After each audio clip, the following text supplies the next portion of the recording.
Hello दोस्तों। मेरा नाम पूजा है और ये है मेरा भाई रोहित। ये अभी अभी स्कूल से आया है और अभी इसे 4 घंटे हमारे घर के पास एक रेस्टोरेंट में बर्तन धोने जाना है। क्यों? क्योंकि उसे मॉम डैड के बहुत से पैसे लौटाने हैं। बेशक एक बच्चे के लिए पैसे कमाना आसान नहीं है, इसीलिए वो हफ्ते में 7 दिन काम करता है। लेकिन अगर वो स्कूल खत्म होने तक भी इस तरह से काम करेगा, तब भी वो मॉम डैड के पैसे नहीं लौटा पाएगा। डैड कहते हैं जितना हो सके वापस करो और टाइम आने पर बाकी के बारे में सोचेंगे। रोहित स्कूल के बाद हर दिन रेस्टोरेंट पर बर्तन धोने जाता है और वीकेंड पर पड़ोस में छोटे मोटे काम करता है। अगर मौसम अच्छा होता है तो वो घर के बाहर नींबू पानी का स्टॉल लगाता है। उसका कहना है कि सबसे ज्यादा पैसे इसी से आते हैं। जब मौसम अच्छा नहीं होता है तो वो पड़ोसियों के घास काटने या उनके डॉगी को घुमाने का काम करता है। मेरे मॉम डैड साथ में गिफ्ट शॉप चलाते हैं। वे दोनों वर्कहॉलिक हैं और सालों से बहुत मेहनत कर रहे हैं। वो सुबह 8 बजे जाते हैं और रात को 9 बजे तक वापस आते हैं। ये सब होने का रीजन यही है। आजकल शाम को हम ये करते हैं कि पहले सब साथ में डिनर करते हैं, फिर रोहित अपने रूम से वो सारे पैसे लाता है जो उसने उस दिन कमाए होते हैं और डैड को दे देता है। डैड पैसे गिनते हैं और नोट पैड में लिखते हैं। फिर वो रोहित को बताते हैं कि उसने अभी तक कितने पैसे लौटाने हैं। तो रोहित को मॉम डैड को इतने पैसे क्यों देने हैं? वो इतनी मेहनत क्यों करता है और वो क्यों पैसे बिना कंप्लेन के उन्हें देता है? अब आपको इसके बारे में बताने का टाइम आ गया है। जैसा मैंने पहले बताया है, मेरे मॉम डैड साथ में काम करते हैं और काम ही उनकी लाइफ है। उनके ज्यादातर कस्टमर टूरिस्ट होते हैं और उन्हें साल के हर दिन अपनी गिफ्ट शॉप खोलनी पड़ती है। इसीलिए रोहित और मुझे हमेशा अकेला रहना पड़ा। इसके अपने फायदे भी हैं और नुकसान भी। सबसे अच्छी बात यह है कि हम अपना ध्यान रखना सीखते हैं और दूसरी तरफ मॉम डैड का डिसिप्लिन नहीं होता है। हमसे पूछने वाला कोई नहीं होता है कि तुमने ऐसा क्यों किया और ऐसा क्यों नहीं किया। हमारे मॉम डैड शाम को इतने थके हुए घर आते हैं कि उनके पास हमारे लिए टाइम ही नहीं होता है। मैंने हमेशा सोचा कि ये अच्छा है। मुझे लगता है कि अपनी फैमिली के प्रेशर के बिना बड़े होना अमेजिंग है, लेकिन अनफॉर्चुनेटली मेरे भाई के साथ ऐसा नहीं था। उसने मॉम डैड की एब्सेंस का फायदा उठाया और वीडियो गेम्स पर बहुत पैसा खर्च कर दिया। वो ये महीनों से कर रहा था। इस तरह उसे पता चला कि उसे मॉम डैड के डिसिप्लिन की कमी थी, लेकिन तब तक बहुत देर हो चुकी थी। जब तक हमें इसका पता चला, रोहित ने हमको लगभग सड़क पर ला दिया था। स्कूल के बाद रोहित और मैं अपने रूम में जाते और हम तब तक बाहर नहीं निकलते थे जब तक मॉम डैड वापस घर नहीं आते। मैं हमेशा पहले अपना होमवर्क करती, फिर अपने दोस्तों से बात करती, टीवी देखती या टिकटॉक और यूट्यूब पर टाइम स्पेंड करती। जब भी मैं रोहित के रूम में जाती वो हमेशा वीडियो गेम खेल रहा होता। इसीलिए मुझे पता था वो अपना ज्यादातर टाइम गेमिंग में बिताता था और मुझे पता था कि उसकी एज के सभी बच्चे ऐसा ही करते हैं, इसीलिए मुझे चिंता नहीं थी। लेकिन फिर पता चला कि वो मॉम डैड का बहुत सा पैसा उन गेम्स पर खर्च कर रहा था। एक दिन हम स्कूल से वापस आए, हमेशा की तरह। हमने लंच किया और अपने रूम में चले गए। आधे घंटे बाद मैंने कुछ सुना। रोहित का दरवाजा अचानक खुला और डैड उस पर चिल्लाने लगे। डैड दिन में कभी घर नहीं आते थे, इसीलिए मैं घबरा गई और देखने गई कि क्या हो रहा है। डैड के पास एक क्रेडिट कार्ड था। वो रोहित पर चिल्लाते हुए बोले, आखिर ऐसा क्या खरीदा जिसकी लिमिट खत्म हो गई? और ये कंपनी का कार्ड है, तुमको इस कार्ड का नंबर कैसे मिला? इस तरह मुझे पता चला रोहित ने मॉम डैड के क्रेडिट कार्ड से गेम्स पर बहुत पैसे खर्च किए हैं। मेरे मॉम डैड इस कार्ड को स्टोर का सामान खरीदने के लिए यूज करते थे, क्योंकि वो अलग अलग लोगों से सामान खरीदते थे। इसीलिए उन्होंने ध्यान नहीं दिया कि रोहित उसको यूज कर रहा था। जब मेरी मॉम ने कुछ खरीदना चाहा तो पता चला कि क्रेडिट की लिमिट खत्म हो चुकी है। उन्होंने मेरे डैड को बताया, क्योंकि कार्ड की लिमिट बहुत ज्यादा थी, इसीलिए उन्हें कभी ऐसी प्रॉब्लम नहीं हुई। जब मेरे डैड ने बैंक में फोन किया तो उन्हें इन सब के बारे में पता चला।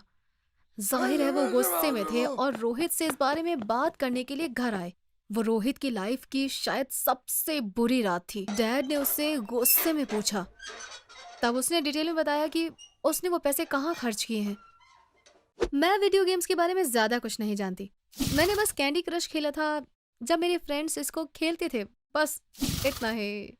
इसीलिए रोहित ने जो कुछ कहा मुझे वो समझ नहीं आया। जैसे कि मुझे याद है रॉब्लॉक्स नाम का एक गेम के लिए उसने एक महंगी टोपी खरीदी थी। हाँ, मैंने टोपी कहा, लेकिन ये असली टोपी नहीं थी।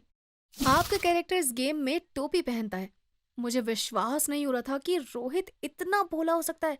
डैड कहते हैं स्टोर में इतना पैसा कमाने में 4 दिन लगते हैं। वो इतने नाराज थे कि उन्होंने रोहित से पूछा, तो टोपी कैसी है, अच्छी है ना? रोहित को इतना भी नहीं पता चला कि ये डैड का सरकाज़म था। डैड, ये सच में अच्छी है, ये आपको भी पसंद आएगी। रोहित ने अपना रॉब्लॉक्स अकाउंट उनको दिखाते हुए कहा। उसके बाद डैड ने उसे गैराज से अपना टूल बॉक्स लाने को कहा। रोहित को अभी भी समझ नहीं आया और वो टूल बॉक्स लेकर आया। डैड ने एक रेंच निकाला और मेरे भाई के फोन के छोटे छोटे टुकड़े कर दिए। सबसे अजीब बात ये थी कि उन्होंने ये बहुत शांति से किया। रोहित को अपनी आंखों पर विश्वास नहीं हुआ। जब वो समझ गया कि डैड कितने गुस्से में थे तो उसने एक शब्द भी नहीं कहा।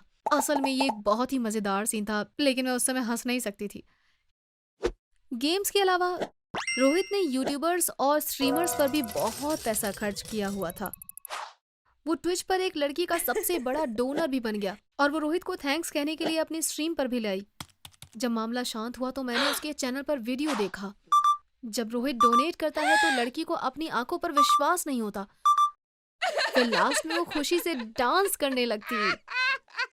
इस बात पर विश्वास करना मुश्किल था कि रोहित ने फैमिली के पैसे इस तरह बर्बाद किए। मैंने उससे पूछा वो ऐसा कैसे कर सकता है। उसने दुखी होकर कहा, ये मुझे असली पैसे नहीं लगे, मैंने उन्हें गेम के पैसे समझकर खर्च किया। मुझे अब और ज्यादा पछतावा है क्योंकि अब मैं जानता हूँ कि असल में पैसे कमाना कितना मुश्किल है, लेकिन अब इस बारे में कुछ नहीं कर सकता। तो रोहित को डैड के क्रेडिट कार्ड का नंबर कैसे मिला?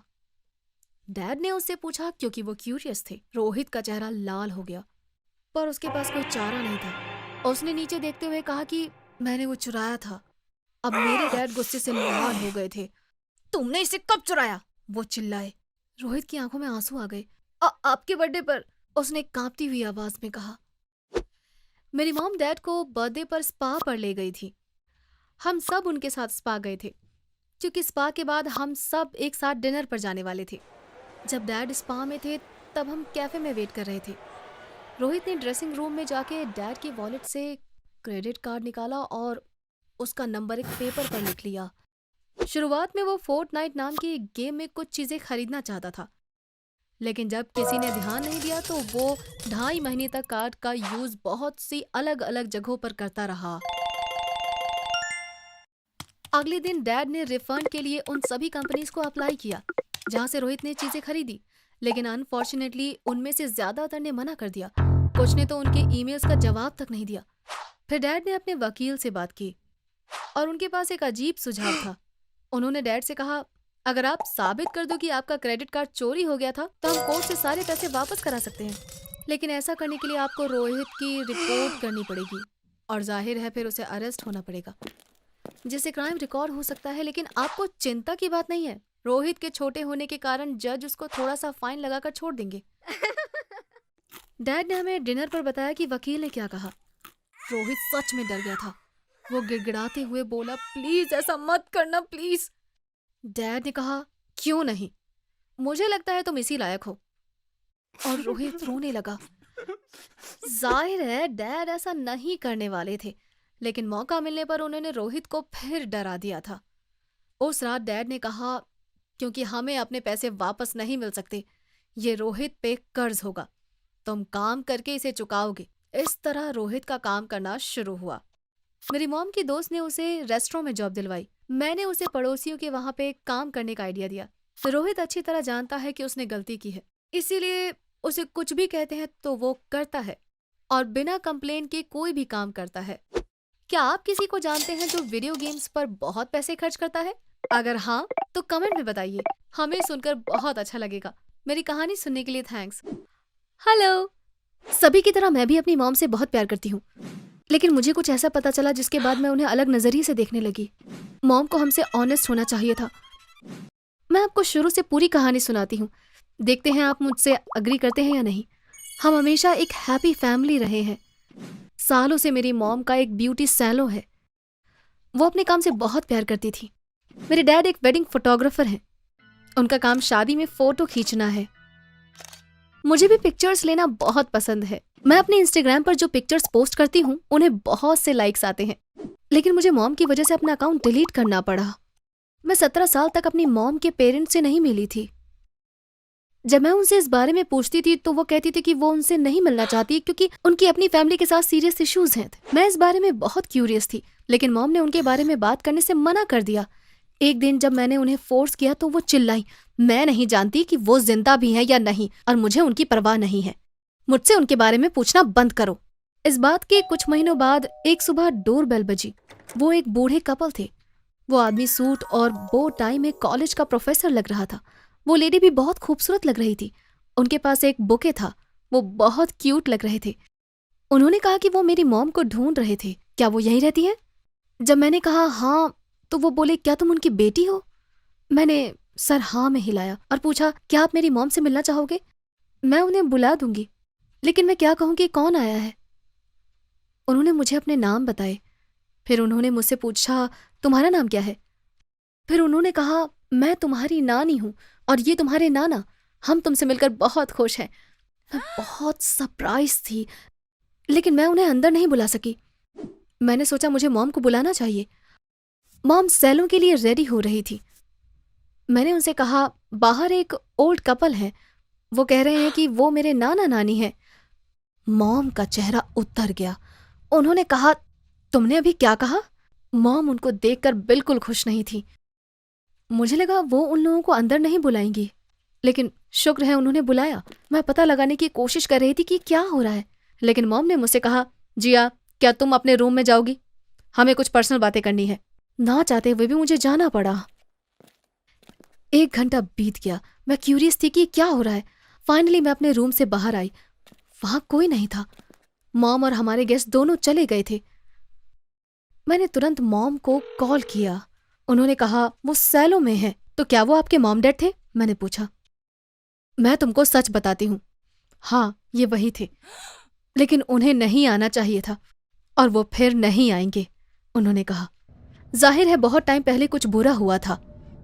इतने टाइम बीत जाने के बाद भी वो उन्हें माफ नहीं कर सकी। फाइनली मैंने अपने डैड से बात करने का फैसला किया।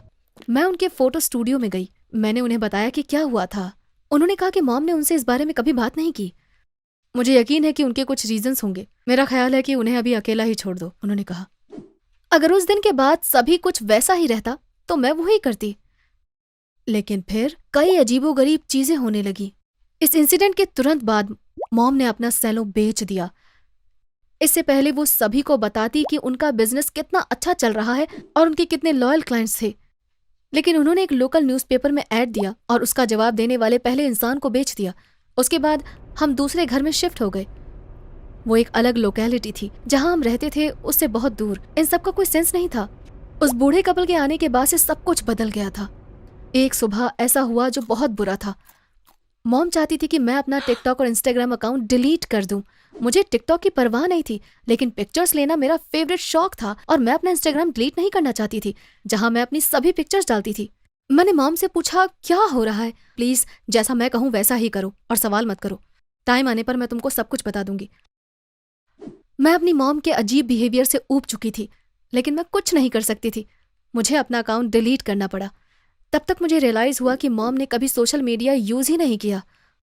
वो ना ही फेसबुक पर थी और ना ही इंस्टाग्राम पर। यहां तक कि उनके सैलों की भी कोई वेबसाइट नहीं थी। फिर मुझे कुछ और भी रियलाइज हुआ। जब वो सैलो बेचना चाहती थी तो उन्होंने लोकल न्यूज़पेपर में ऐड दिया था, पर ऑनलाइन नहीं। असल में वो बहुत टैक्स सेवी हैं, लेकिन जहां तक मुझे पता था वो अपने बारे में कोई इन्फॉर्मेशन नहीं डालना चाहती थी। इसका कोई तो रीजन होगा, क्योंकि अब मैं पागल हो रही थी। मैंने इन्वेस्टिगेट करने का फैसला किया। मॉम के पास को जब मैंने देखना शुरू किया तो सबसे पहली बात मेरे दिमाग में आई वो थी गूगल। लेकिन जब मैंने गूगल किया तो मुझे बस उनके नाम के दूसरे लोग मिले। मैंने एक एक करके उन पर क्लिक करते हुए घंटों बिताए। वो सभी अलग अलग लोग थे। मॉम के बारे में ऑनलाइन कुछ भी नहीं ढूंढ पाने के कारण मैं और क्यूरियस हो गई। वो काफी सालों से काफी सावधान रह रही थी। अब मुझे पता था कि मॉम जरूर कुछ छुपा रही हैं। क्या, ये मैं नहीं चाहती थी, लेकिन मैं इसका पता लगाने के लिए कुछ भी कर सकती थी। मैंने एक डिटेक्टिव की तरह काम करने का सोचा। मुझे पता था मॉम जो भी छुपा रही हैं वो नाना नानी से जुड़ा था। अगर मैं किसी तरह उन तक पहुंच पाती तो मुझे वो बता सकते थे। मुझे उनके बारे में क्या पता था? उनका नाम, लेकिन उनके सरनेम क्या थे? अनफॉर्चुनेटली मुझे नहीं पता था। मैंने उनके नाम गूगल करे। नेचुरली हजारों रिजल्ट्स थे। मैंने उन पे क्लिक करना शुरू किया। कुछ देर बाद मुझे लगा कि मैं उन्हें इस तरह नहीं ढूंढ पाऊंगी। तभी मैंने उन दोनों के नाम एक साथ ढूंढने के बारे में सोचा। फिर से हजारों रिजल्ट्स आए। मैंने लिंक पर क्लिक करना शुरू किया। इनमें से एक पेज पर एक ग्रुप फोटो के साथ न्यूज आर्टिकल था। जैसे ही मैं पेज क्लोज करने वाली थी, मैंने देखा मेरे नाना जी राइट में खड़े हैं। उनके बगल में मेरी नानी थी। न्यूज एक चैरिटी के बारे में थी जो ल्यूकीमिया से पीड़ित बच्चों की हेल्प करने के लिए थी। उसमें बताया गया था कि चैरिटी के को-फाउंडर्स मेरे नाना नानी थे। सालों से वो ऐसे बच्चों के लिए पैसा जुटा रहे थे जिन्हें ल्यूकीमिया है। फाइनली मुझे वो मिल गया था जो मैं ढूंढ रही थी। मैं उनके पास जाकर अपनी मॉम का सीक्रेट पता लगाना चाहती थी। मैं अब अपने नाना नानी का पूरा नाम जानती थी और साथ ही उस चैरिटी का नाम भी अब मुझे पता था।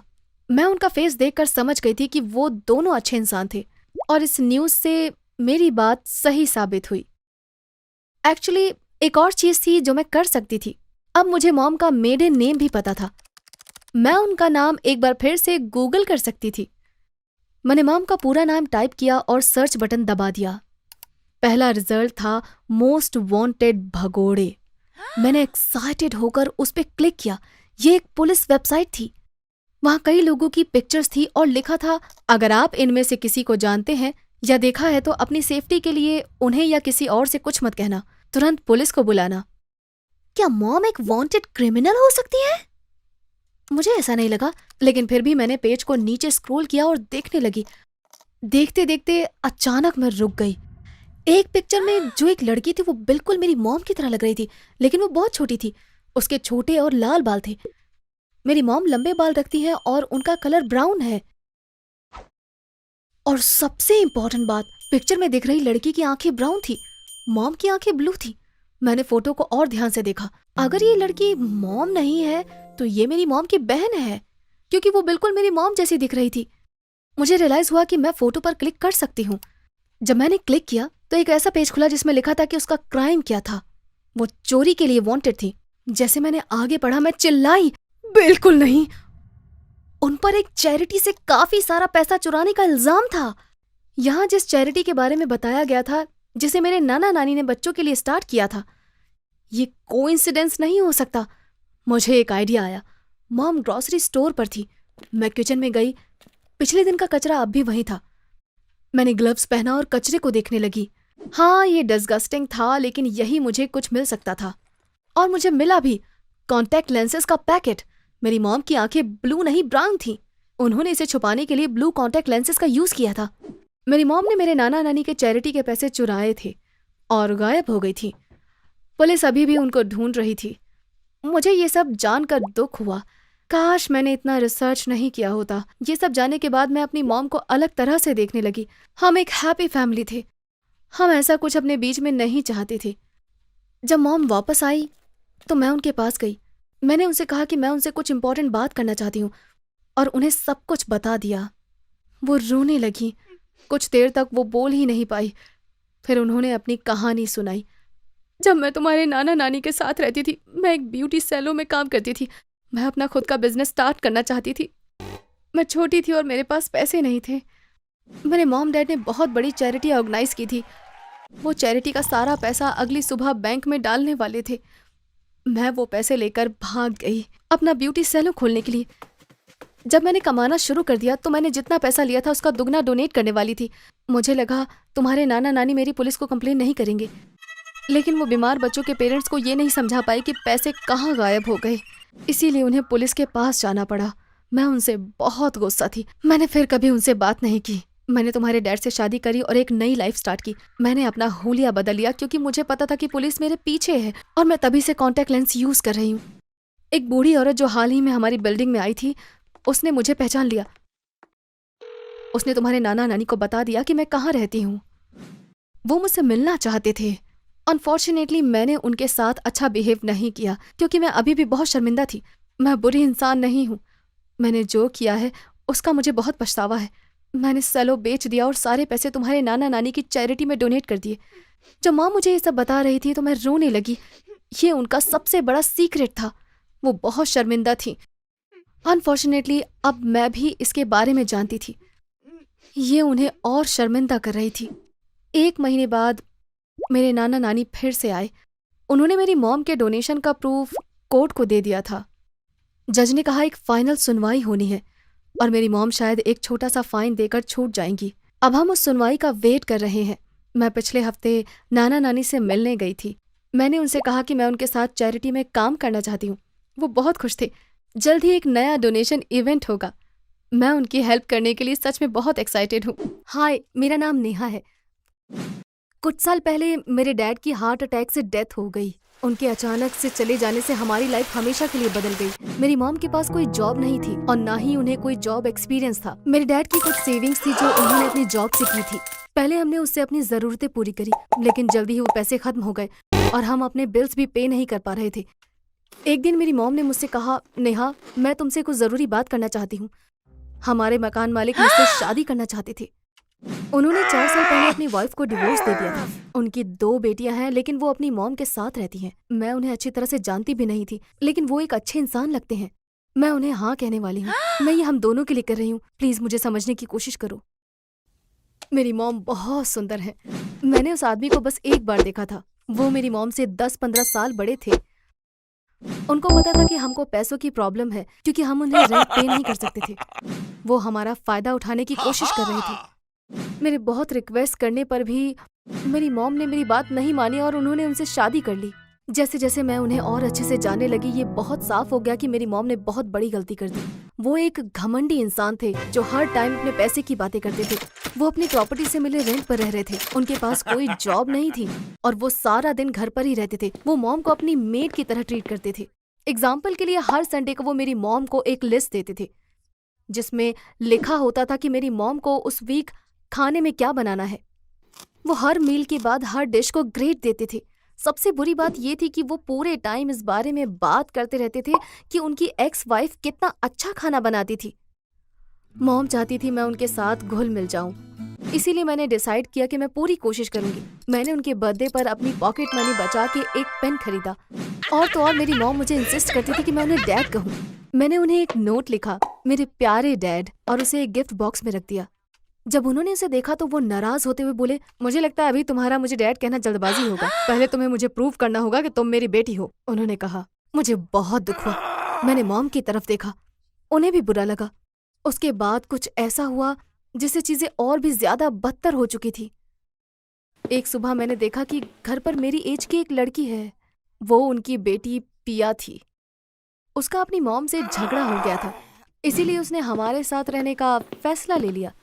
मुझे अभी अभी अपने सौतेले डैड मिले थे और अब एक सौतेली सिस्टर भी।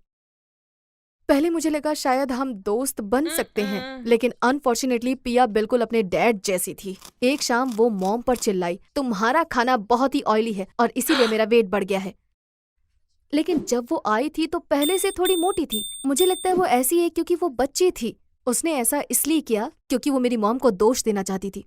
जिस बात ने मुझे सबसे ज्यादा परेशान किया वो ये था कि वो बहुत जलती थी। वो मुझसे इतना जलती थी कि वो अपनी जेलसी को मुझसे छुपा भी नहीं पाती थी। मैं इसका आपको एक एग्जाम्पल देती हूँ। एक बार मैंने एक ड्रेस पहनी और मेरी मॉम ने कहा, ये ड्रेस तुम पर बहुत अच्छी लग रही है। और मैंने कहा, हाँ मुझे ये बहुत पसंद है। जब कुछ हफ्ते बाद मैंने वो ड्रेस फिर से पहने चाही तो मैंने देखा उसमें एक सामने की तरफ से बहुत बड़ा होल था। मैं गुस्से में पिया के पास गई और चिल्लाई, क्या तुमने ये किया है? उसने मुस्कुराते हुए कहा, बिल्कुल मैंने किया है, और कौन करेगा।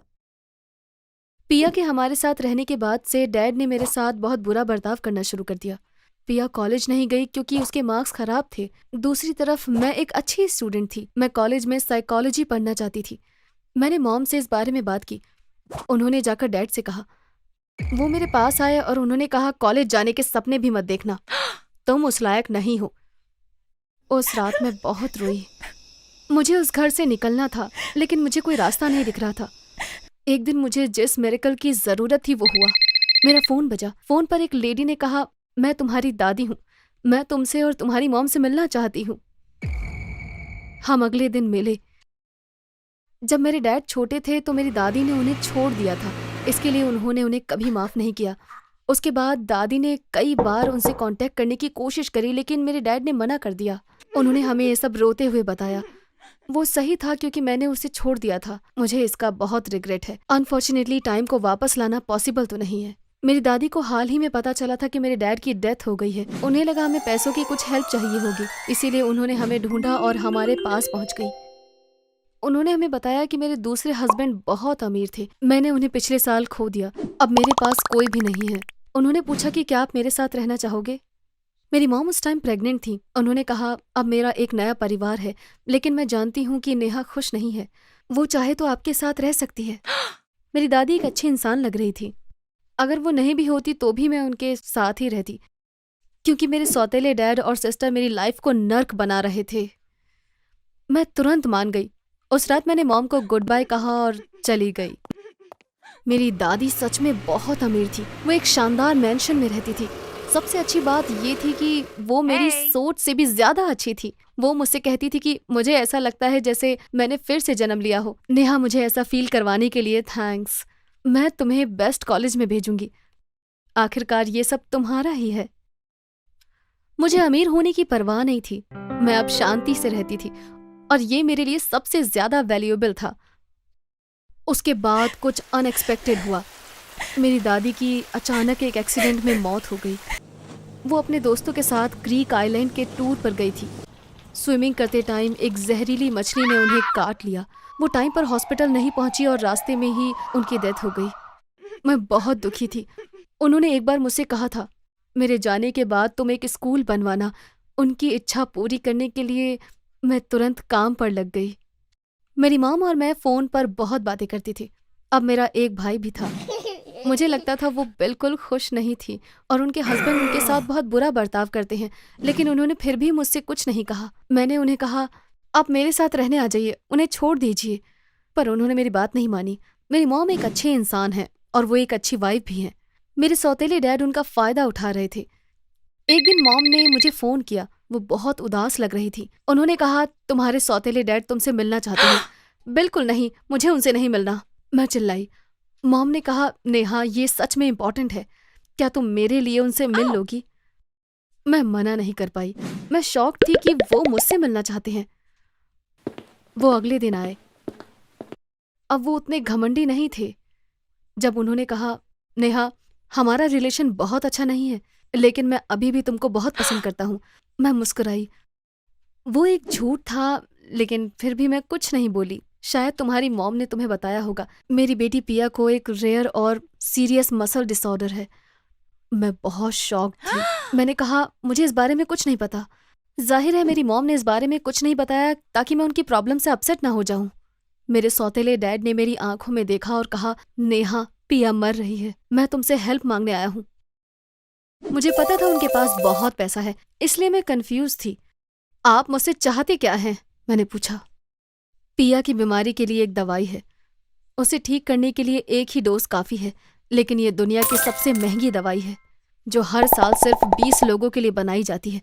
मैंने अपनी सारी प्रॉपर्टी बेच दी है, लेकिन मेरे पास अभी भी सिर्फ आधे ही पैसे हैं। प्लीज़ बाकी के लिए मेरी हेल्प करो। पिया हिल भी नहीं सकती है। जब वो उसकी हार्ट पर पहुंच जाएगा तो वो मर जाएगी। मैं तुमसे हेल्प की रिक्वेस्ट करता हूँ। इतना कह के वो रोने लगे। ना मेरे सौतेले डैड और ना ही पिया एक अच्छे इंसान है। ये तो आपको पता ही है। उन्होंने मेरी और मेरी मॉम दोनों की लाइफ को बर्बाद कर दिया। मेरी दादी ने मुझे बचाया। अगर मैं वहीं रहती तो मेरा क्या होता? अगर आप मेरी जगह होते तो क्या आप उनकी हेल्प करते? हाँ, शायद जरूर करते। मैंने बिना कुछ सोचे उनसे कहा, मैं आपकी हेल्प करूंगी, पर मैं खुद को रोक नहीं पाई और कहा, मुझे नहीं लगता कि आप ये डिजर्व करते हैं, लेकिन मैं फिर भी आपकी मदद करूंगी। वो फिर से रोने लगे और वो बोले, तुम सही हो, मैं इसके लायक नहीं हूँ, मैं ये जानता हूँ। मुझे पिया को देखकर बहुत दुख हुआ। वो बहुत वीक हो गई थी। वो अपनी आंखें भी नहीं हिला सकती थी, लेकिन वो होश में थी। मैंने उसके कान में कहा, तुम ठीक हो जाओगी, लेकिन प्लीज अपनी नई लाइफ में एक अच्छी इंसान बनना। हालांकि मैं ऐसा कहना नहीं चाहती थी, पर मैं खुद को रोक नहीं पाई। वो दवाई सच में महंगी थी, लेकिन उसे ठीक करने के लिए एक डोज ही काफी था। उसकी हालत लगातार इम्प्रूव हो रही थी। हालांकि वो अभी भी बात नहीं कर सकती थी, लेकिन मैं उसे अपनी आंखों से थैंक्स कहते देख सकती थी। इसी बीच मेरे सौतेले डैड बहुत बदल गए थे, क्योंकि इसने उन्हें अंदर से हिला दिया था। अब वो घमंडी और रूड नहीं थे। मेरी मॉम उनके नए बिहेवियर से बहुत खुश थी। मैं अपनी दादी के नाम पर स्कूल बनवाने में अब बिजी हूँ। मेरे सौतेले डैड बदले में कुछ उम्मीद ना करते हुए कंस्ट्रक्शन में हेल्प कराने के लिए आते हैं। मुझे नहीं लगता कि मैं उनसे क्लोज हो पाऊंगी, लेकिन कम से कम ये जानकर आराम से रह सकती हूँ कि वो अब मेरी मॉम के साथ बुरा बिहेव नहीं करेंगे।